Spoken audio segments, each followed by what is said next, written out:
சரீரம்ங்கிறது limitation. எதனால இந்த பாண்டேஜுக்கு வந்து 3 கட்டு தான், 3 சுத்து போட்டு தான் கட்டியிருக்கு.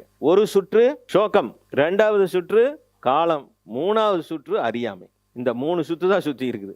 இந்த 3 சுத்தையும் ஞானம் என்கின்ற ஒரே ஆயுதத்தாலே அறுத்திருக்கிறேன். சோகம் என்பது இல்லை.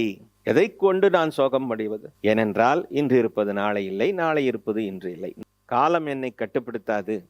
காலம் கட்டுப்படுத்துவதெல்லாம் என்னுடைய மனம், புத்தி, சித்த, அகங்கார சரீரத்தை தான் கட்டுப்படுத்தும். அறியாமை என்பதும் இல்லை. எதை பற்றி அறியாமை இருந்தது? ஆத்மாவை பற்றி அறியாமை தான் இருந்தது. சாஸ்திரம் என்கின்ற அஸ்திரம், சாஸ்திரா அஸ்திரம் என் மேல் பாய்ச்சப்பட்டவுடன், தத்துவமசி என்கின்ற நாலேஜ் என் மேலே ஒர்க் ஆன உடனே, I have won't up my self. Existence, consciousness, bliss. Bliss என்பதற்கு ஃபுல் அண்ட் கம்ப்ளீட்னஸ் என்று கொள்ள வேண்டும்.